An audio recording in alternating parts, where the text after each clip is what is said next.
Hello, everyone. Welcome back to the Coe Show Seahawk Talk number 11. Today is Sunday, November 22nd. Just before the 10 a.m. slate starts, decided to get this in because, probably didn't want to get it out too late. Got the Thursday night football game happening between the Seahawks and the Cardinals. And then today we'll also cover the other Seattle team versus Arizona team. UW versus Arizona, obviously. Another great game for the boys.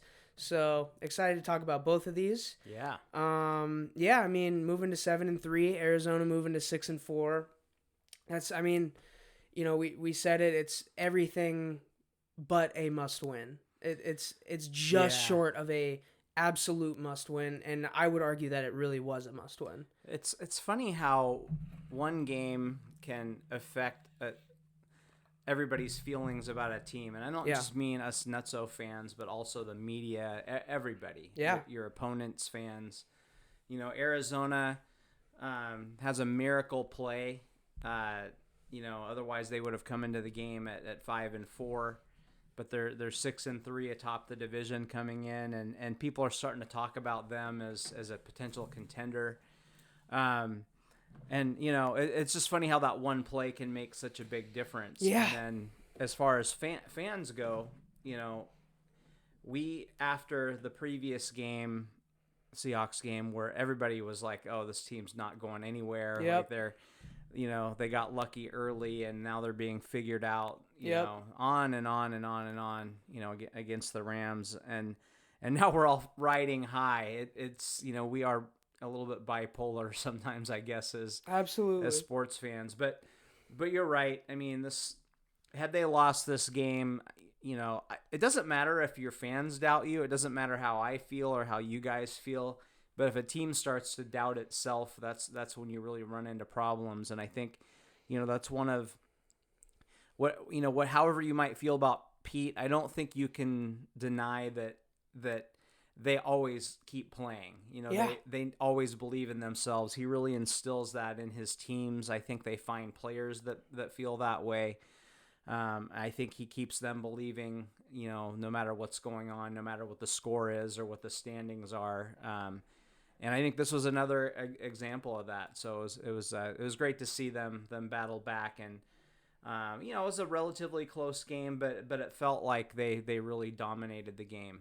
That's how I felt anyway, just watching it. Yeah, that's how I felt too. I mean, when you start off with the touchdown drive, that certainly helps. I feel like the last few weeks in particular, I mean, this always kind of happens, but in particular the last few weeks, we've started a little slow. Yeah. And it's felt, especially, the last couple, it's felt like, here we go. Yeah. But start off with a touchdown to DK on drive one, and then a 3-and-out. It's, that's. Yeah. I mean, you literally can't get better than that. So. And it's funny because Russell Wilson gets sacked on the first play of the game. Oh yeah, yeah. Like, oh no. Yeah. Oh no. That was a here we go moment. Yeah, and it was. Luckily they pulled it together for that drive, but. Yeah, and it was a great route by DK on that play. I would have liked to have seen more of him in the game. Yeah. But he that was, I mean, that was big. I think this defense is aided when it plays when the team is ahead. So if they fall behind, I think the defense struggles a little bit more. So just if they can get an early lead, I think that's really beneficial to them. For sure. And speaking of DK, 3 for 46 and a touchdown on 5 targets. Now, at least on one of those catches, he potentially could have housed it. If you look at the all 22 from the back angle, the play where he just kind of turned upfield too soon, turned his head on, I think it was a 3rd down, and if you look, it looked like it had the makings of that same play he had. Okay. Who was it against even? Was it the Bills? I think it was a game they won, wasn't it? It was a game they won. I can't remember. It was whatever, but it looked like it had the makings of that same play where DK cuts across the field and runs 90 degrees, cuts it back up for a touchdown, but he drops it, turns his head too soon. Yeah. So this is a concern that we've expressed both on and off the podcast.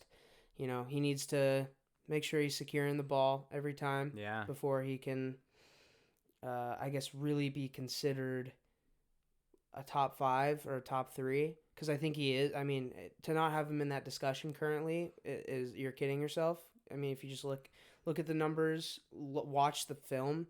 Yeah. There was, another play where DK had a little, is it called like a jab step, when it looked like he was going to just kind of cut in for a slant, but he cuts back, bounces it back out to the outside and left Patrick Peterson in the dust. He did that a couple times. Yeah. And so, I mean, overall he looked really good. If he catches that one other pass, maybe we're looking at 4 for 80 and 2 touchdowns. Well, also that he had a 41-yard completion called back. Yeah, due to a terrible holding penalty on. It was phantom, completely phantom.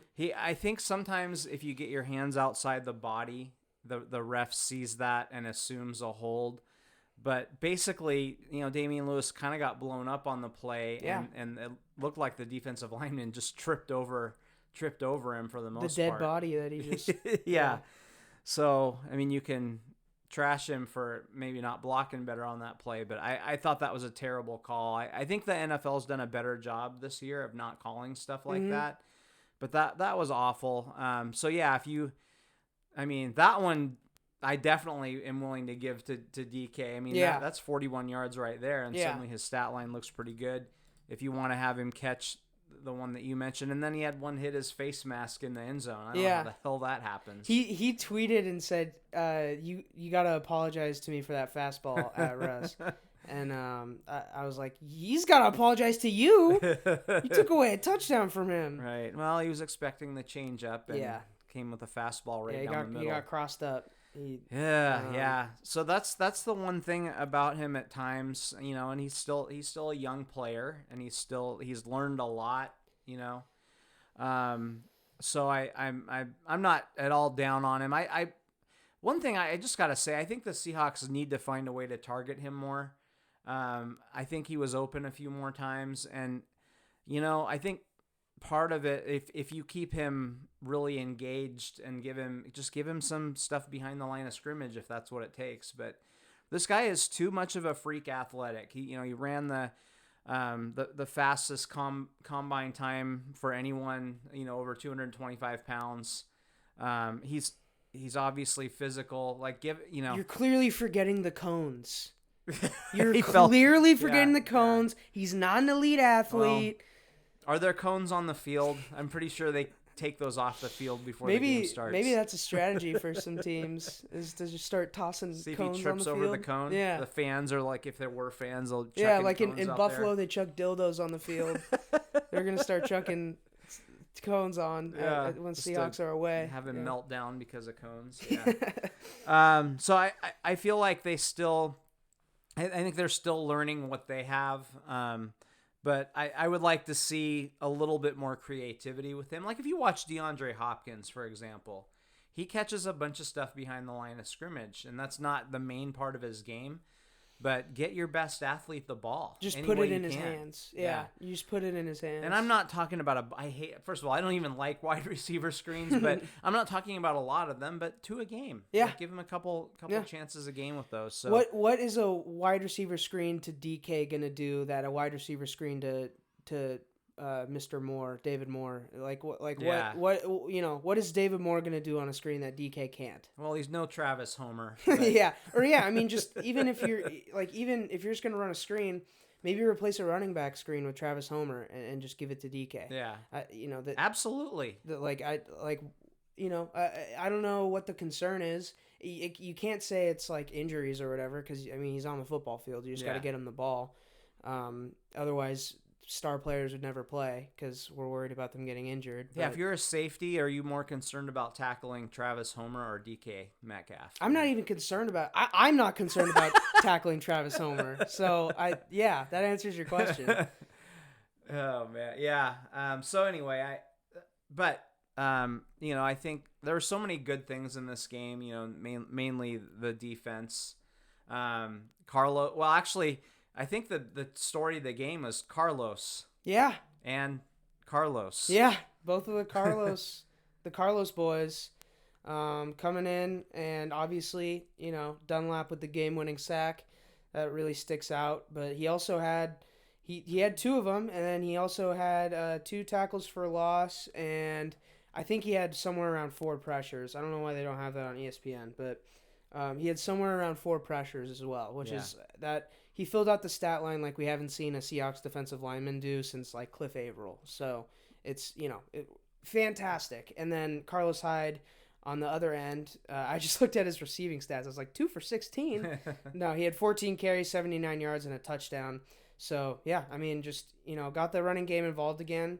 I'm more of an analytics guy than you. I'm more of a let Russ cook, pass on early downs guy than you. But I definitely agreed that if we have DJ Dallas and Travis Homer out there, it completely takes away the element of, oh, they might run the ball here. We need to watch out. Like we need to be sure we're ready to tackle these guys. And especially when we get Chris Carson back, you'll see that. Hopefully, you'll see that switch around even more to where teams are actually having to focus a little on the run. Even just that tiny little bit where they have to focus on the run opens it up so much for us. If the biggest thing about offense is you just can't be predictable. Yeah.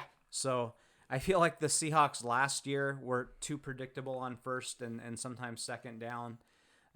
This year, the last few games, I think part of their issue is they've become too predictable. Yeah. They're going to pass the ball. Mm-hmm. And you can't win if the other team has a good idea of what you're doing. It's really hard to win. Yeah, they can if they know what you're doing, they can almost always shut it down. Mm-hmm. That's why. Why wasn't DK drafted? In the top 5 in the draft. It's because he looked like a one-trick pony to a lot of people. And any NFL defensive back, if they know you're running a 1, or even a post route, mm-hmm. Anybody that's in the NFL, anybody that's in the league, even on the practice squad, can stop that. Yeah. But that's why, like in baseball, anybody who has a 100-mile-an-hour fastball, if that's all they have, guys will hit it out of the park. Yeah. But you got to have changeups. You got to have, curveballs. You got to have multiple, pitches, and that's what DK has now. But anyway, you also have to have that with your offense. So you can't do the same thing on first down all the time. You mm-hmm. can't be predictable. So I think they did a good job of that this week. Obviously, they wanted to get back to using the running game, and having Carlos Hyde back was, he's just a different guy than the next two. I think Chris Carson is your best running back, and there is a difference between Carson and Hyde, but there's a much bigger difference drop off from Hyde to everybody else that they have. So. He did a nice job, and I thought the play calling was pretty good, just kind of keeping them off balance, and let Russ heat stuff up in the microwave, gets it done. I mean, what did he have? 197 yards passing. Yeah, 190, 23 for 28, 197, 2 touchdowns. And again, DK had a couple drops. They got that play call. I mean, he could have pretty easily been at nearly 300, Yeah. So I thought he had just a really good game and kind of got back to himself, and he'll have some big games. It's not going to be like this the whole season. Right. But just, he did a good job of just, I don't want to say manage the game, but he didn't make mistakes. And that's what, in the 3 losses, he has 3 or more turnovers, and he had no turnovers yesterday. I think there's got to be, another term for game manager, because being a game manager is just part of being a quarterback. Right. So there's a difference between being a good game manager and being only a good game manager. Yeah. So, Tom Brady could be, you could say Tom Brady's like the best game manager of all time, but when you saying the word game manager is almost like a quarterback slur. It is. In a way. Yeah. That means check downs and handoffs. Yeah. To a lot of people. Alex Smith defined as captain right. check down game manager. Yeah. That's who he is. So, being a game manager is part of being a quarterback, and Russ did a great job, but I don't even know what it could be, because you just don't want red zone turnovers. You don't want pick sixes. Yeah, or just just late decisions, bad decisions. Really, I think a lot of it comes from just being relaxed and not panicky about having to make a play. And I wonder how much of Russ kind of bouncing back here is the offensive attack being more balanced, and then how much of it is just him not feeling as much pressure. Like, how much pressure does Carlos Hyde take off his back? Oh, yeah. You know, I think it's a combination of both. And, yeah, I mean, just having that decent run game there, not only does it keep the defense on their toes, it just gives Russ a break. I mean, yeah, because genuinely without him, we have to just hope that Russ cooks. Like, we kind of just have to. I mean, do you really want a balanced attack when you have Travis Homer and DJ Dallas back there? I don't. So that's the thing. I mean, yeah, just having those guys back is huge, which makes me feel like, should we pay Chris Carson? Well, I don't mind. I wouldn't mind.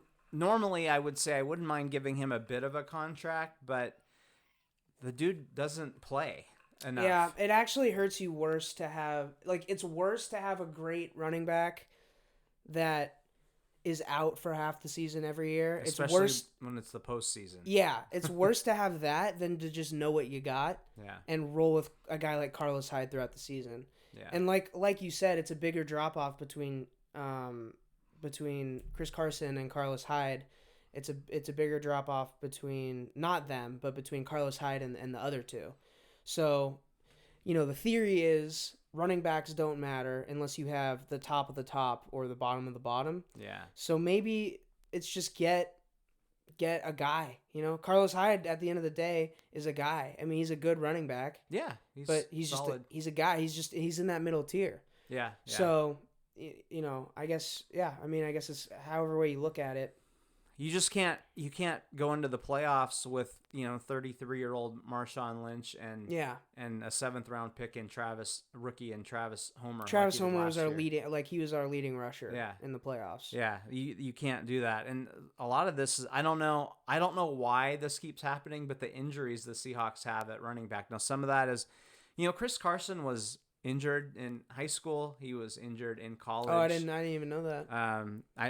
I guess I don't know too much about high school, but college he was definitely injured. That's why he was a 7th round pick. Right. Okay. He didn't have a whole lot of stats, and he's injured in the NFL. Like guys, again, I've said this a few times, but guys usually don't stop getting injured. So maybe just don't draft guys that have an injury history. It sucks because you don't want to judge a guy based out of something that's out of your control, and you don't want to be like, you don't want a guy, for me at least, I don't want to see guys not get paid because they keep getting injured. Yeah. But at the end of the day, you're trying to put together a team that wins a Super Bowl. You need all of your big pieces to be there until you win the Super Bowl. Yeah. And with Chris Carson, if we sign him, he would be one of those big pieces. So, like I said, having him and then losing him is worse than never having him. In my opinion. Yeah. So now, hopefully, the silver lining here is I think they've been very careful about bringing him back. So, if he can come back and be 100% healthy, and maybe he got his injuries out of the way early this year. Yeah. If he could come back at 100% and stay healthy, that's a huge advantage, a huge boost for this offense. Absolutely. To have him and Hyde together, and gosh, Penny sounds like he's a week or two away. Mm-hmm. Who knows what he'll be like? But to have that stable, even if you can have 2 of those 3, for the rest of the year, that would be nice and take a lot of pressure off of Russ and let him cook. But let's wait until we're hungry before he doesn't need to cook all the time. It's okay to have some cold cuts once in a while. Yeah. And then I guess moving to the other side, Kyler Murray, he when you look at the numbers, 29 for 42 for 269 and 2 touchdowns, no turnovers. That's a really good game. Yeah. And it looks like he outdueled Russ. But what I really look at here is 5 rushes for 15 yards. That's nothing for him, and I do think it's because his shoulder was hurt. I didn't expect Russell Wilson to have almost triple the rushing yards that Kyler Murray had. And double the rushes. Yeah, like, I think no doubt. There are a couple things. I mean, I don't know what's going on with his shoulder. Or how bad that is. He was playing in the game, though, so... Yeah. I don't know. I never know when guys are really hurt, when they're heroes for playing, and when they're just being pussies. It's hard to don't tell. know. I'm not gonna make a definitive claim either way on that. But he was playing in the game. He did run a few times. I don't think he had as many opportunities to run as he did in the previous game. I feel like the first time around the Seahawks, well, they didn't touch him. He dropped back 50 times, and they literally didn't touch him. Mm-hmm. They didn't get one hand on him. Yeah. Like the dude was safe from COVID from the Seahawks defense. They could have all had it, and he would not have gotten it. That's how bad that was. But I think they had decided to play this scheme where, well, we're afraid of rushing him too hard, and then if he gets through that, he's going to destroy us. Yeah. But the last few weeks, teams have blitzed Murray more, and he's had trouble with that. If you look at Russ, if you rush Russ up the middle, that's always been the thing that kills him. Yeah. And sometimes he makes miraculous plays out of those, but with Kyler, it's kind of the same thing. If you really attack, but yeah, you might give up a big play once in a while, but what you can't have is him just killing you on third down with his legs every time. But they blitzed. They had more, I think a wide array of blitzes. It wasn't as predictable as it has been. They mixed up how they did it, and then on that last play, that was a 3-man rush. And Dunlap just flat out beat his man one-on-one, which he seems to be the only guy we have that can do that. But I just thought that the scheme was less predictable and much more effective the way that they blitzed this time around. And I don't know, was he injured? I don't know. That's not my problem to figure out. Speculating injuries never really. It's not interesting. It's not worth. I know he was doing my arm hurts. He was doing that. So that, depending on how serious or not this is, that is kind of a peek into, I guess, what character you're dealing with. If it's not really that big of a deal, you kind of look at him and say, well, you're being a little bit of a pussy. But yeah, but maybe he needs surgery. That's the I don't thing. know. So that's why we're not going to speculate a ton. Yeah. But it seemed like whether it was bad or not, it messed with at least his confidence a little, maybe. Yeah. But yeah, you look at these two stat lines and you say, oh, Kyler Murray outdueled Russ. That's just not the case. That is why you can't just let stats dictate your opinions. Yeah. Because they say numbers don't lie, but they can definitely be misleading. Oh yeah. So, yeah. And sometimes it's when you get those completions too. Yeah. So are they on third down? How key are those completions? Yeah, because if you watch that game, you say Russ outplayed Kyler 100%. Oh yeah. No doubt. Yeah. No doubt Russ outplayed Kyler. But you look at the lines and it tells a little bit of a different story. Even Russ took more sack yards than Kyler. Even it's QBR's worse. But if I had told you, going into this game that, okay, we got DJ Reed, right? And we have Trey Flowers starting at the two cornerback spots, and Hopkins. DeAndre Hopkins, I think, is the best receiver in the league. I still put him ahead of DK a little bit. I do, yeah. So if I told you DeAndre Hopkins was going to have 5 catches for 51 yards... I would say you're looking at the wrong game. I would say you're looking at the wrong stats. Yeah. Yeah.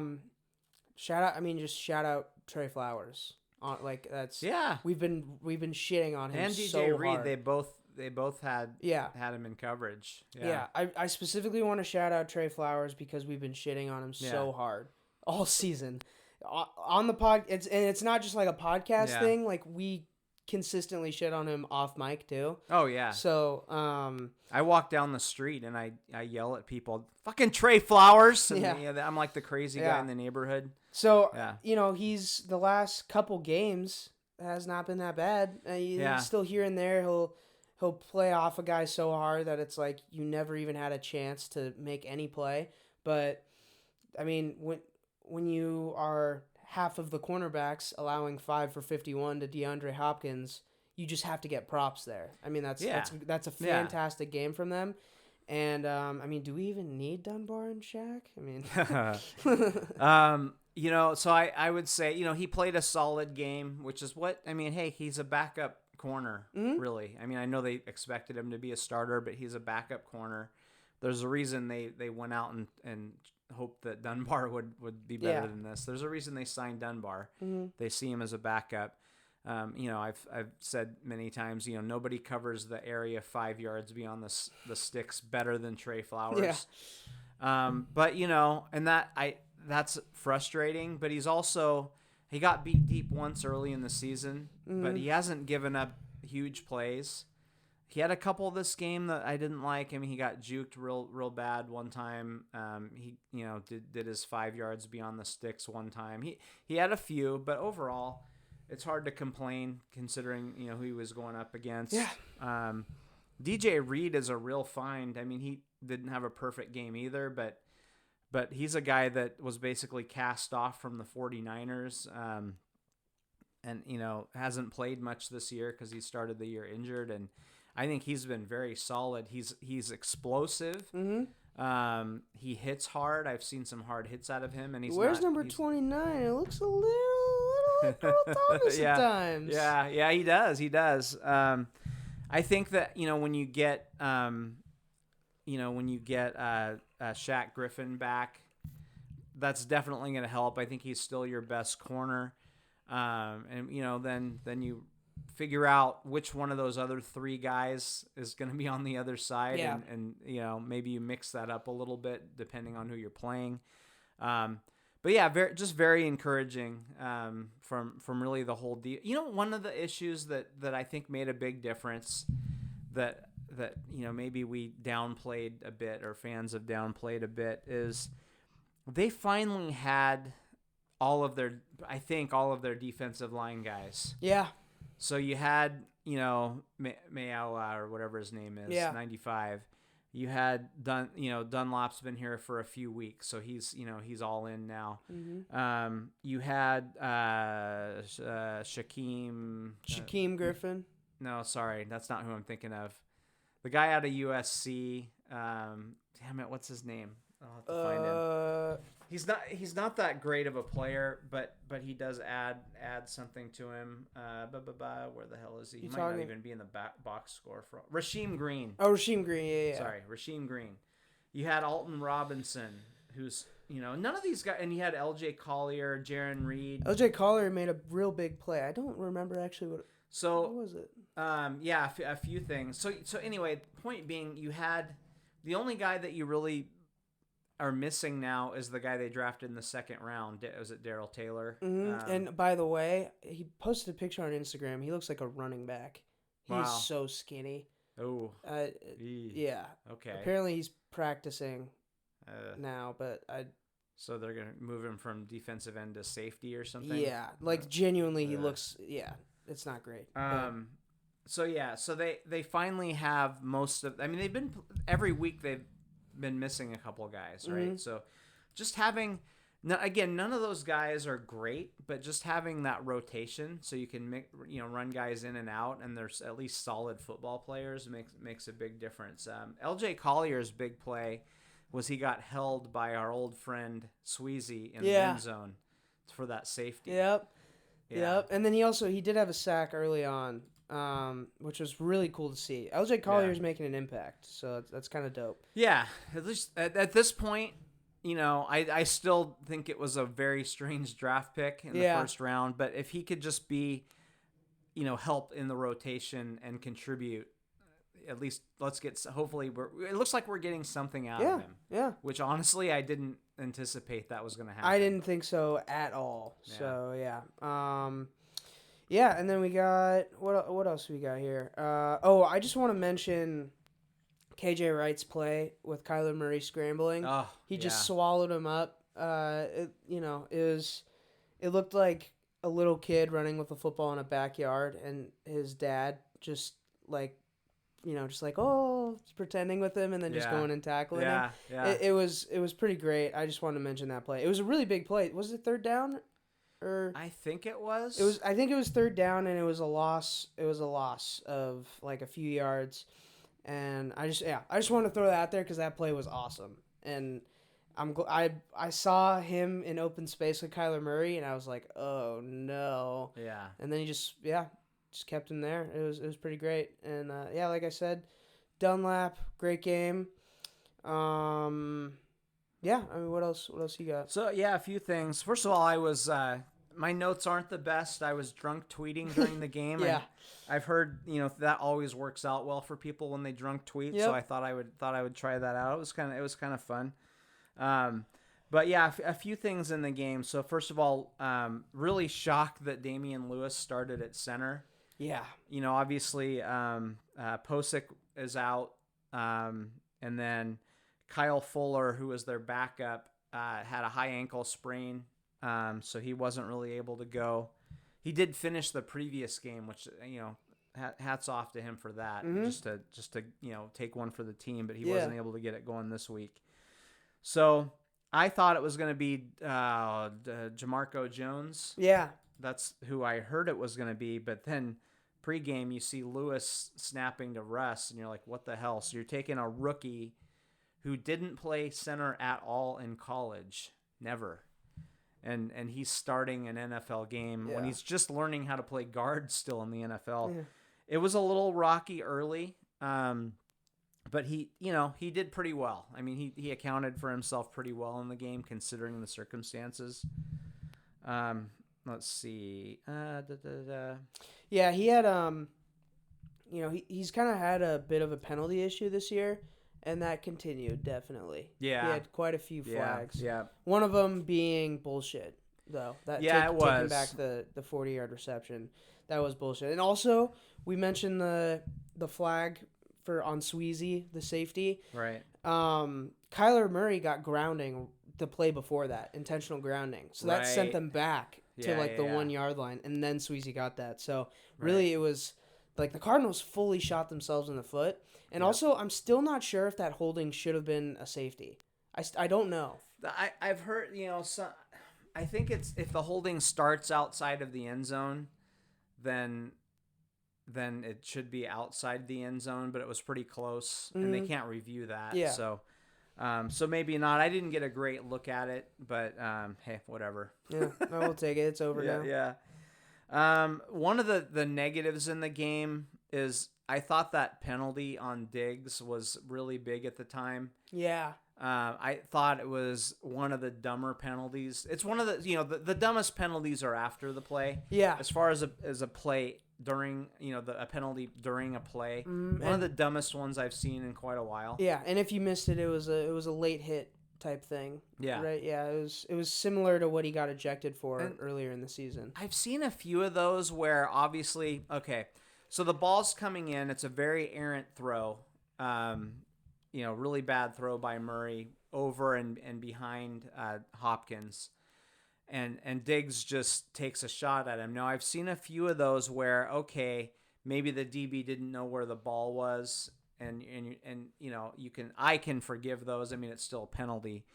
But in this case, the way the angle of the ball was coming in, he knew where the football was, and he just decided, I'm going to take a shot at the best receiver in the game here, let him know I'm here. Part of me likes that mentality, but I just thought it was a very poor time to do that. It was just dumb. It was on third down. They would have been off the field. And, I like that. I like that at the very beginning of the game on first down when they're in their own territory. Yeah. Know the situation, know where you're at, know who you're dealing with too. Because if it wasn't Hopkins out there, he's probably not taking that same shot at Larry Fitzgerald. I'm guessing. Right. But Hopkins, chances are he's going to get more of those flags. I don't know how if refs necessarily give star receivers more penalties, but in general, the NFL wants to protect their stars. Yep. DeAndre Hopkins literally just moved up to a 99 in Madden, which genuinely makes him more valuable to the NFL. Yeah. When you're a 99 in Madden, that makes you more valuable to the NFL. Yeah. So, I'm not surprised that he got flagged there, and he should have. Yeah, definitely. It was just a stupid play. Yeah. And then the other one that was interesting was I think his name is Kirkpatrick, the DB for Arizona. Kirkpatrick. That got the penalty, and I thought it was going to be called on DK because normally, most of the time, it's the second guy. Mm-hmm. The second guy's, because somebody does something to you and then you retaliate. The retaliation usually is more obvious and usually harder than the first act. And I thought they were going to get DK on that, and that was that was huge. That was third down. Arizona's D would have been off the field. So a couple of really stupid penalties. And did that lead to a touchdown, that drive? Because I know the Diggs. Think so. I know the Diggs one did. Yeah, I think they both did. Yeah, so right. two drives where the respective defenses would have got out of there, and the just dumbass penalties from DBs keep it moving. And you're thankful when you're on the good end of it. By the way, that was the play that Tyler Lockett kind of got hit weird because it was third down, so he needed that first down. Stayed in bounds, got hit all awkward. If you look at the all 22, DK is about 20 yards down the field and just comes sprinting in the instant. And he doesn't come in and start beefing with Dre Kirkpatrick. He comes in and is like, "Are you okay?" to Tyler. So it's just fun, like just he like full sprinted in. Wow. Like that's how much he loves Tyler. Clearly, yeah. It was like he was saving him from getting murdered. Like, even though the play was over, if he was hurt, sprinting in doesn't help anything. Yeah. But yeah, those are small things that you probably read too much into, but it genuinely, this team cares about each other. And DK is a player that, and things change over time. If he gets a huge contract and is on the cover of Madden, all these whatever, his attitude could change, but it shows who DK is as a person, which appears to be not a diva receiver right yet, at least. So I really love that. And there's earlier in the season where Russ got hit late and DK was like fighting dudes. Yeah. So I like that. I think it it says a lot about him, and then your teammates see that and it makes them feel like, okay, this guy's got my back. Yeah. And, it makes them a tighter knit group, which can't hurt. Couple other things that I thought were interesting. So I think, gosh, I hope I have this right, but the Seahawks fumbled. I think Carlos Hyde recovered it, and Arizona challenged. Yeah. Horrible challenge. Terrible. It was challenge. A Pete level challenge. Yeah. You lose a timeout that they desperately needed on that last drive. And that was really late too, where getting that fumble changes the game, but it wasn't even close. It wasn't close. There are times where I'm like, okay, the coach is challenging something close, hoping that maybe they get lucky and they're desperate. It's like a Hail Mary. Yeah. I don't hate those. Especially if it's close. But That's that if you're one down was, 2 scores or something. This one was so clear. Unnecessary, what too. What are you doing? You're down, you're down 1 score. And there's not a ton of time left, but definitely enough. Yeah. You're down 1, if you're down 2 scores with 3.5 minutes left, sure. Just fuck it. Let's you just might see. as well. Just maybe we'll get lucky. Let's just see. But when you only need 1 score to tie the game and the clock's running down and you know that you're going to burn a timeout from throwing this flag, because if he saw the replay before he threw the flag, he would have known that it was a long shot. So to know that you're just wasting a timeout essentially when you don't need to at all, it was just so dumb. And I don't know if it's a young coach thing. I don't know. I think it's ego, young coach, but he also may have gotten bad information from someone upstairs. That's the thing, because I don't think that the coaches aren't the ones that actually watch the replays. Yeah, it's the dudes upstairs, isn't it? Yeah, they don't. And I would.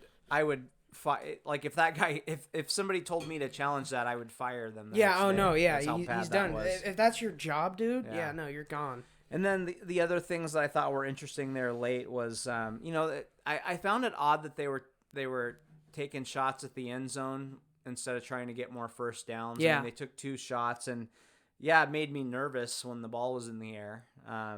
couple nice plays by the defense there.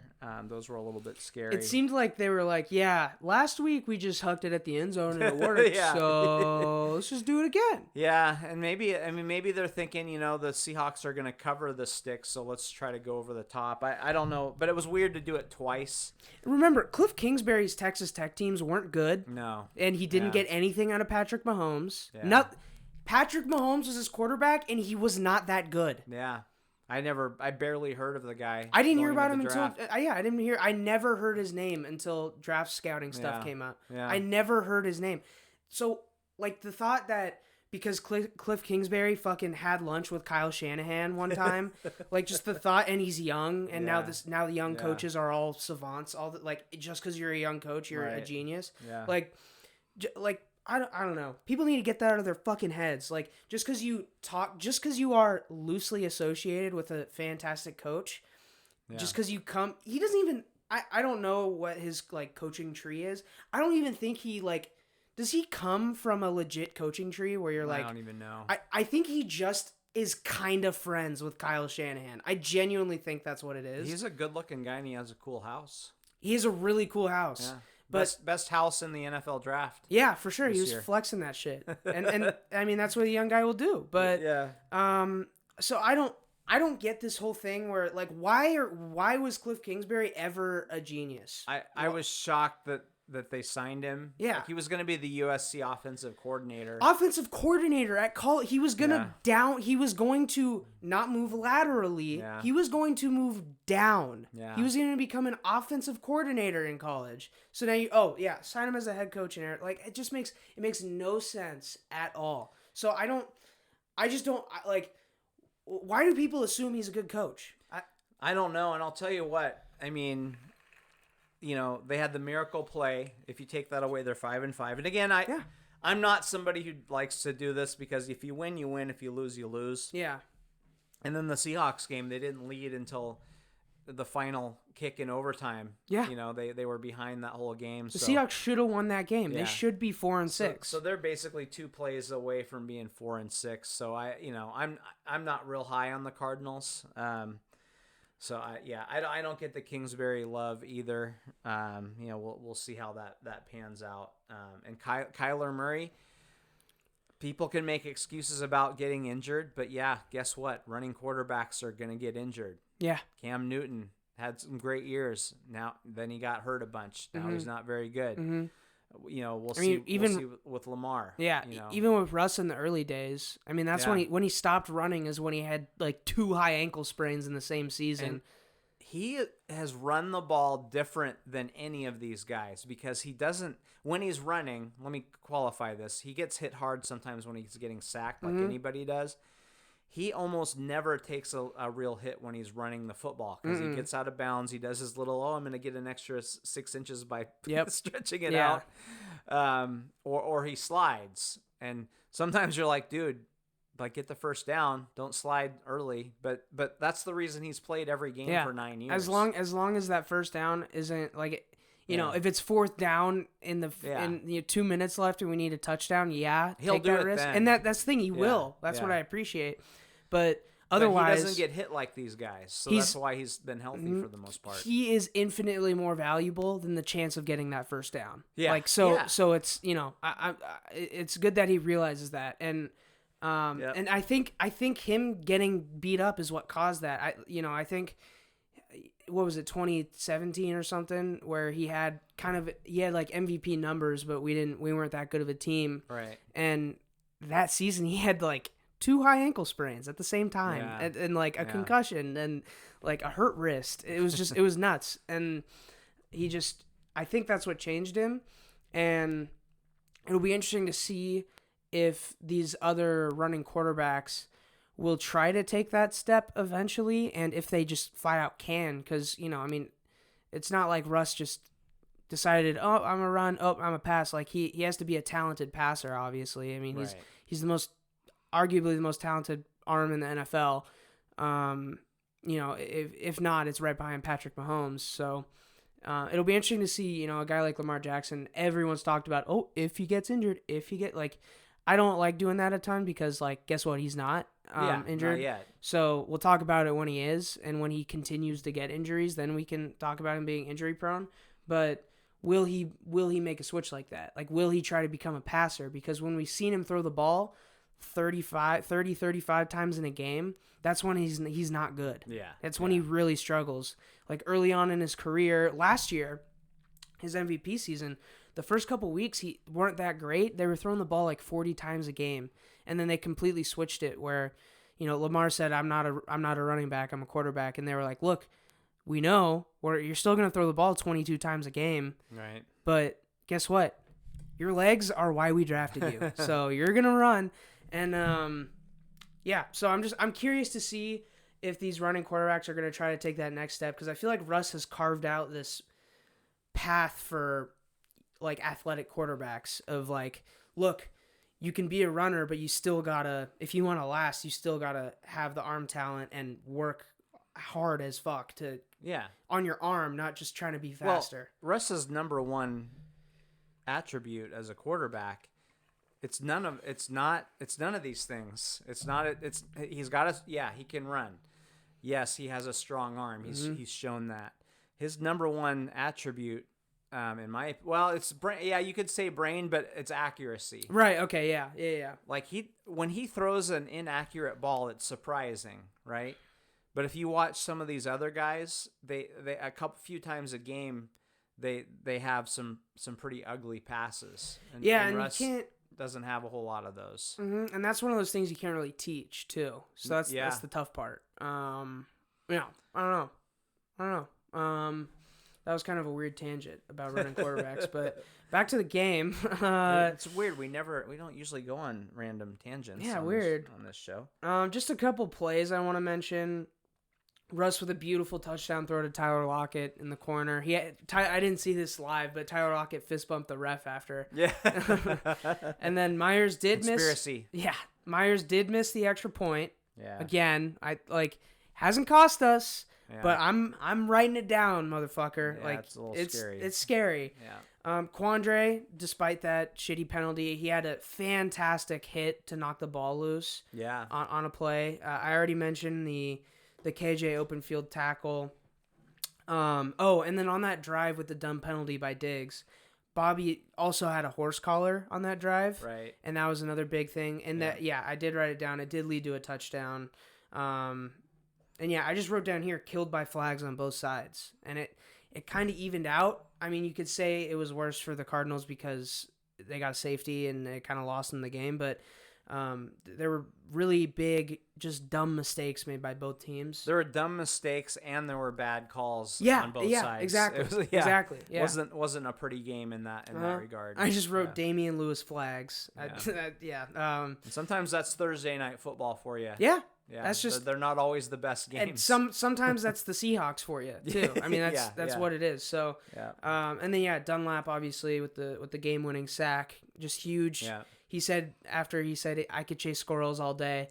So I just thought that was funny, but he just, I don't know if it's because of the number 43. He just looks fast. Yeah, he does. He just, I don't know, Put but that safety number on him, and it's running a 4-4 now. Yeah. I think one thing that was concerning on that last drive, the Cardinals moved from their own 21 to the Seahawks 37 way too easily. We were again seeing that prevent mode and they were just getting. I think Flowers may have gotten beat on a short. Something that went from short to long on that.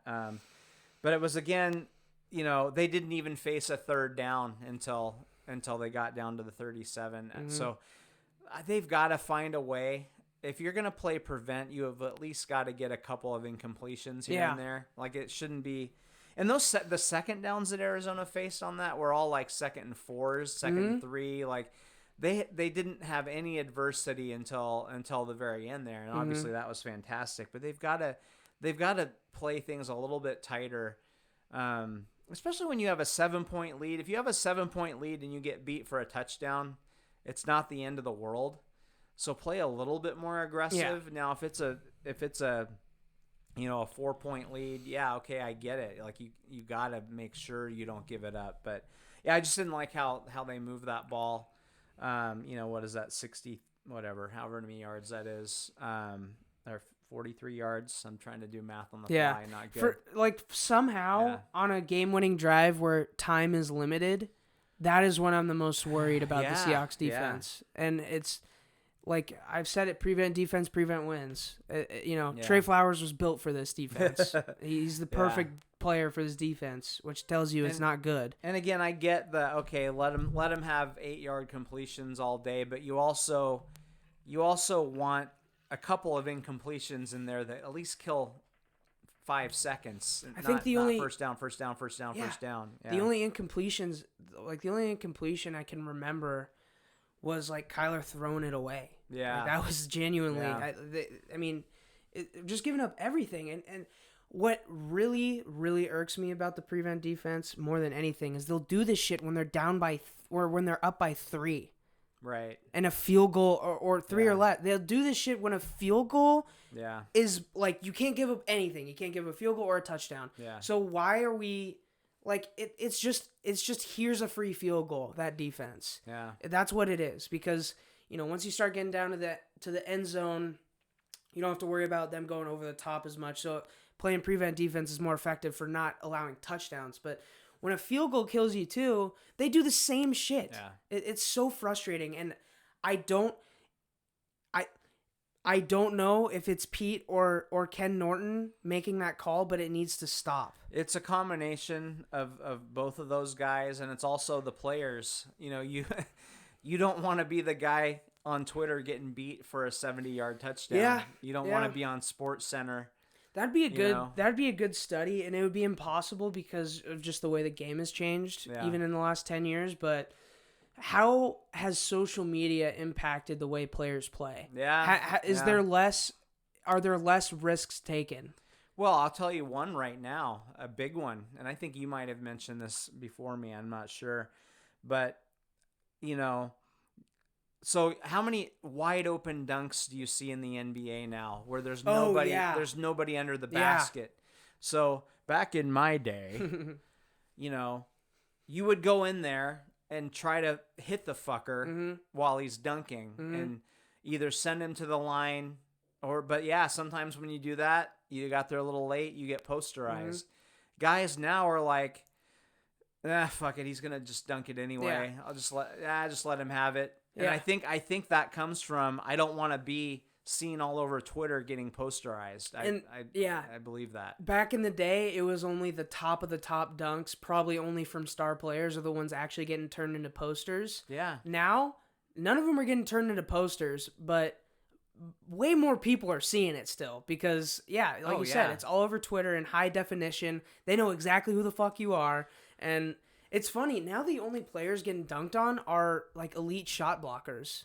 Those are the only players that get dunked on now because they go for them. Yeah, because everybody else is like, no one else. Let him have it. Yeah, like Rudy Gobert has probably gotten dunked on more than, like, Donovan Mitchell. Yeah. And it's just because Rudy Gobert's in the paint and he actually goes for these blocks because he knows he can get the best of them. But what you don't see is a dude elevating on Rudy Gobert and him just kind of getting in his way, even if he doesn't block it, just affecting the shot. Like, that's what you don't see on Twitter. But in his head, it's not very exciting. In his head, he knows him preventing that 2 points is just as important as if the guy actually does dunk on him. That's still just 2 points. Hey, if guys didn't have egos and didn't care what they looked like, everybody would be shooting granny style free throws. Oh my God. Right? Like that. Every player. It is proven. It's proven to work better. It's proven that even the only reason that players don't shoot from down here at all, like on the court, like 3-pointers, is because it'll get blocked. Yeah. Because it is the best, it is the most efficient way to shoot a basketball is like, was it Rick Barry? Yeah. Rick Barry is how he shot free throws. That is the most efficient way to shoot a free throw. His son does it too. And you can't even convince fucking Shaq to do it, bro. No. You can't convince guys that are shooting 40%. Yeah. No, I'd rather miss 6 out of 10 free throws than you look silly? Look a little silly. Guess what? Later on in your career, when you're signing autographs, you'll probably have people coming with the picture of you down in between your legs on the free throw line. You're just signing more autographs. It's like there's nothing bad that can come from this. Your free throw percentage goes higher. Yeah. Anyway, people would make fun of you for like a half a season, and then they would just accept it, especially in today's world. Yeah. You know, people would. There's so much other shit to worry about. You know. Okay, that was really a tangent. We're talking about Rick Barry now on a Seahawks podcast. This is insane. Oh my gosh, this is nuts. I don't even know how the hell we got there. But, no, we're already 55 minutes in. We haven't even gotten to the Huskies yet. yeah. But I mean, I think to kind of put a bow on this. I mean, like you said, must-win game, or at the very least, really felt like it for the mentality of everyone. So it was a big win. I think that now, whoever they're playing down the road, they got to be aware of both the run and the pass, and that's what you want. You want them to not know what you're coming with. So it was just what a great feeling to come out ahead. And I have a couple of Facebook friends on that are Arizona fans. So yeah, thanks for keeping it warm for us, boys. We appreciate it. Yep. We'll take that back now. Yeah. All right. 7-3, feeling pretty good. Yeah, and then hopefully the Rams lose today. And when is that game? It might be happening right now, actually. I don't know. Yeah, it'd be nice if they could help us out. And who are they playing? I'm trying to remember who they're playing. I have no clue. There's a good chance that they'll lose that game, but I can't remember who it is. That's one of the nice things is the Seahawks, the Rams, and Arizona already played a lot of their weaker opponents, and the Seahawks have the NFC East, most of it. Yeah, they got left. and the Jets. Yeah, and the Jets. So, by the way, Monday night Rams Bucks. Oh, Rams. Okay, there you go. Yeah. I think the Bucks are going to win that game. They're giving them 4.5, which is a decent size. So yeah. Yeah, good shit. And I guess let's move on over to the other Arizona team that took an L, being the Wildcats. I only watched about a quarter and a half of this game, and then I had to dip out. So I will just kind of give my thoughts and then kind of let you take over. Yeah. Dylan Morris looked a little iffy at moments in the first quarter. There's a couple throws he's a little off. Some receivers had to make some good plays on balls to, And they did go 3 and out on that first drive. Yeah, they did go 3 and out on the first drive. 15 for 25, 230, 2 touchdowns. I don't know actually how much of that was when they were already up by like 24 or whatever, but and then from the running standpoint, McGrew had like 1 or 2 impressive runs, but did not look good. I mean, looking here, 11 for 35 is not great. He was very hesitant, which was surprising. Yeah, I haven't really seen him do that before. Which for him, he just has to be running fast. Like that's how he is effective, is if he is at full speed. So, and then Cade Otton, I'm a big fan. Puka I did not realize he only had 1 reception, and it was that 65-yard touchdown. He dropped another pass. Oh, okay. Yeah. That's another example of what I was talking about. Receivers having to make plays on the ball. He kind of went. He was running across the field and caught it behind him and like kind of did a reverse spin thing, ran it for 40 yards or whatever. So that was a fantastic play. I saw some highlights after that I'll let you kind of talk about. For example, Richard Newton, that 54-yard tutter. He's not supposed to be their speed guy, but he looked good there. Yeah. And then defensively, ZTF and hold on, I'll be able to pronounce his name if I just see it. Ulufosio. Eddie. Eddie and ZTF just looking fantastic. I did not realize that the boy Kyler Gordon. I played basketball with him. If you didn't know, but he led the team in tackles, which is kind of dope. So he was fantastic on special teams. Mm-hmm. That's where he had a few of those tackles. He made some real plays on special teams. He's a real weapon there for sure. Dope, yeah. And then other than that, I mean, that's really all I saw. Honestly, I did not see a ton. Cam Davis 8 for 46. I don't think I saw any of that. So I guess I just take the floor and I'll add in little comments where I can. Yeah, I mean, I think the big thing also, is... hold on, Jacob Sermon. got in the game. Yeah. Yeah. I think the big, some people were concerned that UW allowed, how many points did they allow? 27. 27 Which, in the I fourth saw that quarter. after. I was like, woo. But here's the thing. I mean, you had guys getting their first game action. Yeah. Normally that happens against, Idaho, Sacramento State. Yeah. Teams like that. Portland Tech. So, I didn't like that, but I'm not worried about it. I don't really care. But here's the bottom line. So after 3 quarters, the yardage totals were 392 for UW and 66 for Arizona. And that's, I mean, if I'm not mistaken, that's when like all the starters were in and we were trying. Was the first 3 quarters? Yeah, it was 37-0. Yeah. I mean, the game is over. Yeah. Right. So the totally dominant time of possession. 30-39 to 14-21 after 3 quarters. So they just completely dominated every phase of the game. The defensive line. Now Arizona has a really good running back. He's comparable to the Oregon State running back from last week that UW had trouble stopping. I thought they fit the run a lot better, stayed in their gaps a lot better, tackled better. So they took care of that running back. And I also heard about this quarterback was supposed to be really good. A lot of people said he should have started over the guy they had last year, whose name, the running quarterback, who was at one time a Heisman candidate. I'm blanking on his name now. No idea. For some reason, I have no clue. But he had a bad year last year. After his first couple of years, he was brilliant, and then Kevin Sumlin tried to turn him into a passer or something. But anyway.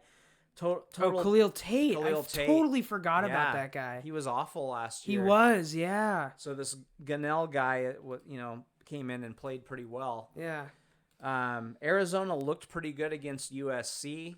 I don't think USC is very good, but USC is 3-0 and took it to Utah last night. So, we'll see on that. Yeah. Cade Otton, good to see the tight end. Yeah, getting hitting the century mark. I have a crush on Cade Otton.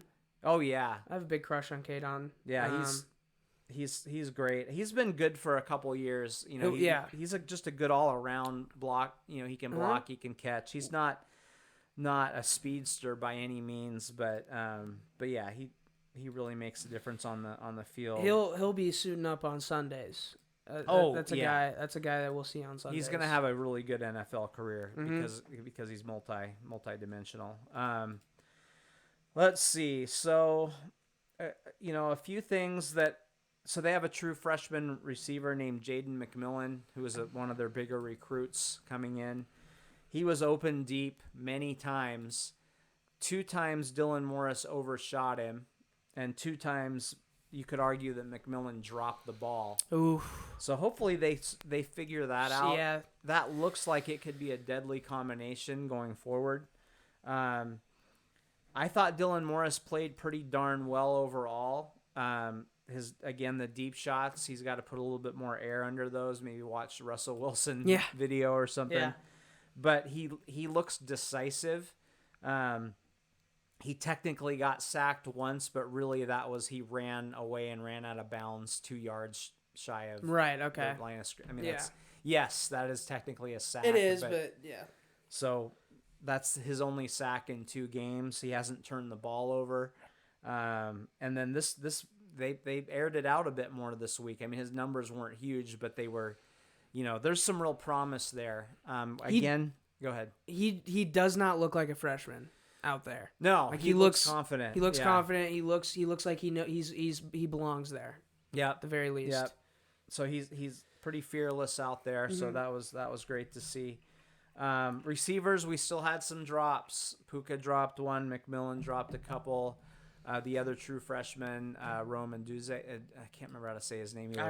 I don't know. Adunze. I learned these guys' names as the season goes. That's how college football works for me. Yeah, he dropped 1. So again, I don't know, get him on the tennis ball machine or whatever you have to do. But this is the second. It seems like every year. Well, last year guys were dropping the ball. It was different guys. So I don't know. Get somebody in there that can. If a guy can't catch the ball, then give somebody. They have other talented guys. Like give some other guys a chance if that's how we're gonna do it. But a couple players that jumped out to me were Trent McDuffie and Elijah Molden are just ridiculous. Yeah. These guys look like NFL stars. McDuffie is an outside corner with great speed. Both of them can hit hard. Molden's the slot guy that covers, but he's also very physical in the run game. These are two of the best players in the country as far as I'm concerned. Yeah, no, every time I see them on my screen, they're doing something good or impressive. And McDuffie's only a sophomore. I did not realize that. Yeah. That's dope. So we probably only have him for one more year. Yeah. But although with COVID, you never know. True. One thing I wanted to mention, and I'm gonna knock on everything. I'm gonna knock on your head, whatever I have to knock on right now. But the Seahawks are the last team in the NFL to not put someone on the COVID list. That's COVID actually crazy. List. That's crazy. The shit kind of started here, and isn't it? Yeah, that's the crazy thing. And maybe that's it. Maybe they get it more than some other places. And then the Huskies have had I think they had a couple guys that came in, from home that tested with it. But since they've gotten going, as far as I know, you never know for sure. Yeah, true. But they haven't had COVID issues. Yeah. So let's keep that going. This is Wazoo's first week with COVID too, right? Yeah, they weren't able to play.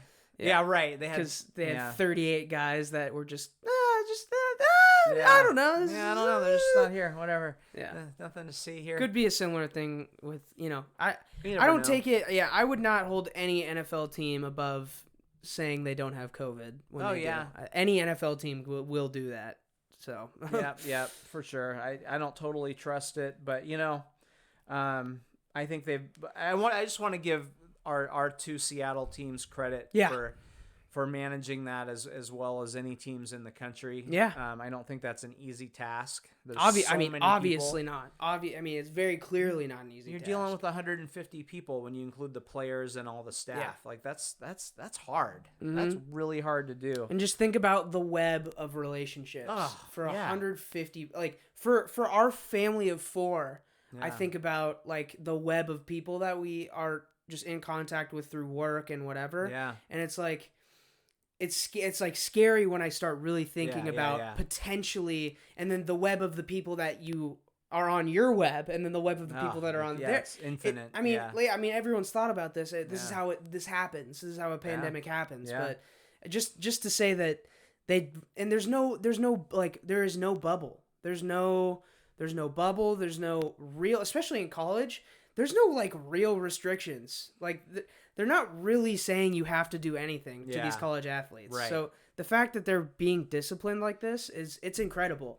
Because I don't know. I mean, being a college kid, I just like just looking at some of the guys from my high school, it's like, there's like out of like 30 or 40 guys that I have on my Snapchat from high school, like those people aren't being disciplined. Not all of them. I mean, maybe even not half of them. Yeah. So just the fact that all of these college kids and all of the staff and everyone has either been really responsible or really lucky, you got to say something. You got to say something about it. Well, I know that Jimmy, in particular, he's talked about this. So when something comes up with a team, he basically, okay, guys, see these idiots. Like, he didn't say that. I shouldn't say that.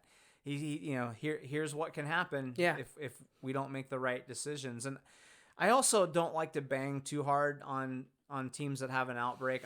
It's hard.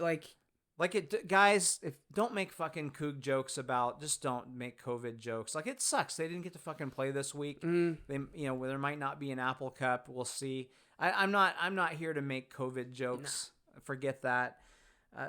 Sometimes you can do pretty much everything right, and one little slip, leads to a bunch of guys getting it. You could just like go to the you could go pick up some food, go to the grocery, like anything, you could go use a public restroom. You could, there's so many different things that something could go wrong where even, I certainly don't know exactly how many different ways you can get it.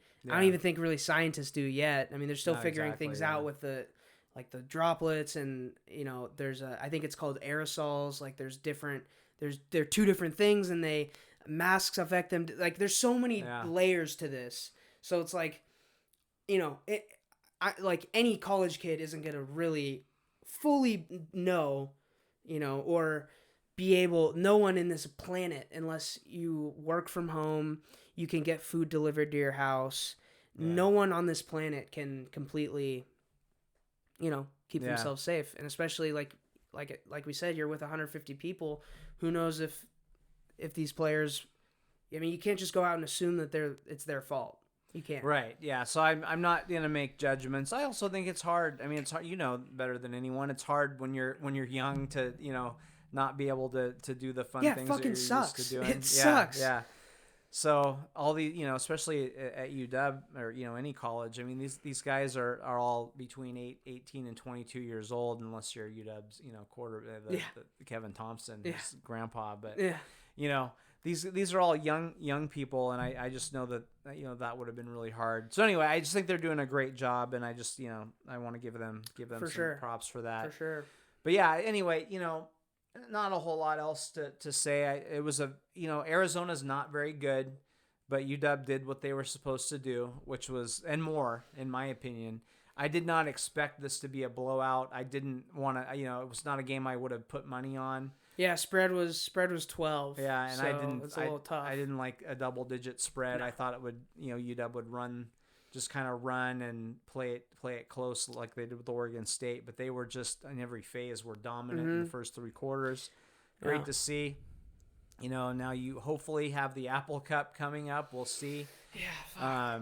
And we'll have some fun with that if we can. So we'll see how that goes. I wonder if it might get pushed back a couple days just to give the quarantine numbers a chance. Part of the issue is, we won't go too much into this, but Wazoo has some injuries. They had what is believed to be around 8 opt-outs. They had some guys transfer out. They had, 6 or 8 guys transfer out or leave the team for I have a new coach. That's going to happen. Then there wasn't going to be a season, so some guys left. And then you have, a few cases of COVID or contact tracing. So that put them below the number of 53 players. Yeah. And that sounds crazy because there are 85 scholarships that you can have. Yeah. So that's a lot of players down. So I don't know how many of them are coming back by, the game's supposed to be on Friday. I don't know how many are going to make it back by then, but we'll see. Come on, Cougs, pull your shit together. Don't Coug it before the game even starts. I swear, please. If we play this game and Cougs get another year of we didn't have our quarterback, I'm gonna fucking lose my mind. I'm gonna lose it. Yeah, I'm gonna lose my goddamn mind. They've been making excuses for my entire lifetime. So whatever. I even got a DM from a Coug fan that was like, "Here, I can already smell the Coug Twitter excuses." I was like, "Yep." Yeah, I just hope they play the game. I'm to the point now where if there's a kickoff, I'm happy. Yeah. And I'm not like win or lose. I'm just happy there's a game, especially at the college level. How long do you think it takes before we're just fully back to not appreciating what we have and just being bitter sports fans? Sadly, not long. Yeah, not long at all. Yeah. Pretty much as soon as we're allowed to leave our house again. I think the minute somebody gets a vaccine, they're all back to normal. Yeah. Yeah.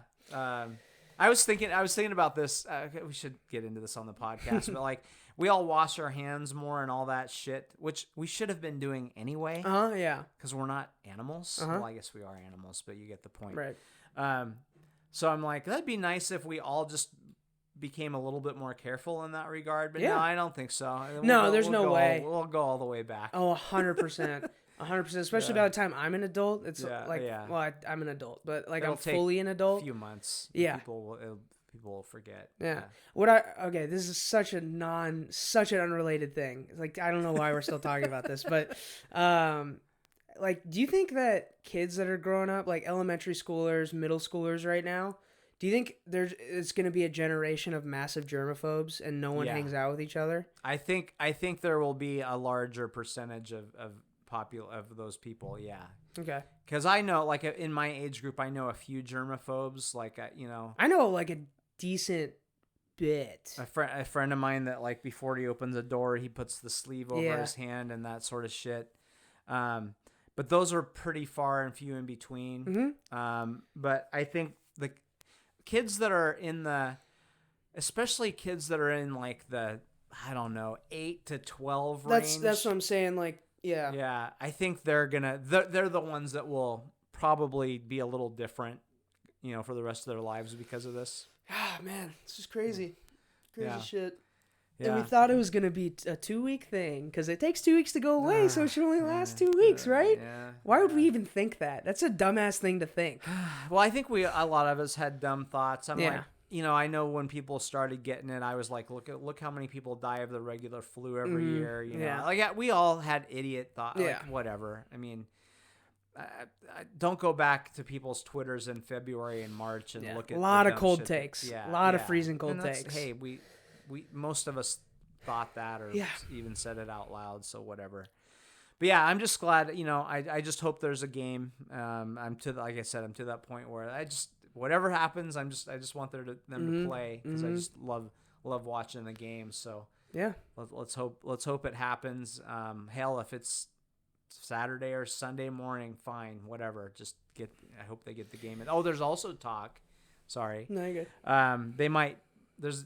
I've heard rumors about them playing the other Cougars. So they Houston? BYU. Oh, okay. The other Cougars. Yeah, BYU has an opening. Well, so strength of schedule then, right? Yeah. I would love to see that because I think BYU is pretty overrated. They haven't played anybody. So I would love to knock them off too. That'd be so great. I would be thrilled to see that game as well. I don't know why. I swear it's not a Mormon thing. All right, religion talk now. We moved on from pandemic and now we're into religion. No, it's still football. How do you feel about abortion? Well, oh my God. Yeah. Okay. What about why do you hate the Mormons? I feel like I've always hated BYU, and I don't really know why. You know what it is? I think it's because of the Jake Locker game against BYU. Yeah, where he threw the ball in the air, and even though it was a dumb rule and the refs called it, I just hate BYU for that because it's like that's some Mormon shit. I hated that. Any older UW fan would tell you that UW should have won the national title in '84 when they beat Oklahoma. They beat number 1 Oklahoma in the Orange Bowl. Mm-hmm. BYU played a mediocre Michigan team in the Holiday Bowl, but finished undefeated.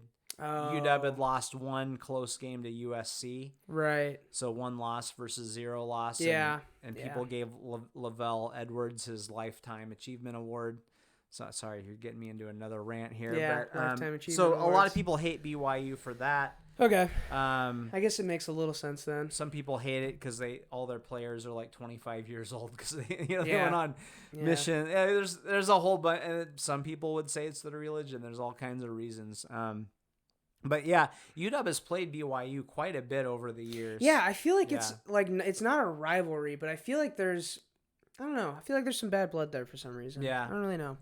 Yeah, so yeah, that'd be fun. I would take if we can't. I want the Apple Cup, but I would love to know. Hey, Cougs, tell us by Monday if you can play or not. Yeah. If you can't play, then let's get the other Cougs. Let's set something up. Give me any Cougars. I'll take any of them. Yeah. Get a bunch of 50-year-old women out there. I don't care. Damn it! I was just gonna make that fucking joke. God damn it! I was gonna say even some hot moms. Damn it. Okay. Oh my God, we have really gone off the rails here. All right, we should probably end this shit. You got anything else though for the 2 games that we were supposed to talk about? Oh, so you don't want to talk about gun rights or the wall? Let's talk about. How'd you feel about the presidency? Oh, Man. No, hey, great wins by both teams for different reasons. Really encouraging signs by both teams. And, the funny thing about sports, though, is we're riding high right now. Oh, yeah. Like, Philly, if Philly beats Seattle, we're going to go right, we're going to feel just as bad as we ever did. If you're listening to this right now, just go back and listen to last week's podcast and feel the energy. Oh, yeah. It was so much. When we started recording this, I even thought in my head, like, wow, the energy is way up on this one. And I think it's maybe because the Seahawks won. Yeah. I don't know. But, yeah. I mean, it's, I guess it's fun to talk about good things. Yeah. So. I mean, if the Huskies lose the Apple Cup too, especially if it's a backup quarterback. Yeah. Oh my God. Yeah. We're going to be, jumping off the bridge twice if these things happen. So, it's funny how our attitudes can change, from week to week. But yeah, it was a great week. That's what makes us dumb sports Neanderthals. That's right. We are idiots. Yep. Yeah. See athletic people hurt each other. Love it. Yeah. Hope the team with the right colors wins. Absolutely. Yeah. All right. So other than that, I mean, obviously a great weekend for us for sports. If you made it this far, thank you. You're crazy. Don't know why you're listening still, but you are. Thank so you. That's dope. Thank you. And then check out the ebook on Amazon hardcover on lulu.com. Subscribe. Just do it. Yeah. What the hell's your problem? Seriously. Real life. At Mason Charles Coe, at Aaron Coe 29 on Twitter. Also follow him on Facebook. Or friend him, whatever. I think I'm gonna have to drunk tweet. If there's an Apple Cup, I'm definitely gonna have to drunk tweet. Do it. Your Twitter was on fire 2 days ago, so it was pretty great. So other than that, any last words? No. Go Dogs. Go Dogs. Go Hawks. Seahawks. Bring him back. Fuck Howard Schultz. Fuck Howard Schultz. How did we not get into that this episode? We got into everything else, but no fuck Howard Schultz. I mean, we did right now. We're still rolling. So we're still going. Okay. Fuck Howard Schultz. Fuck him twice. Bye-bye. Bye.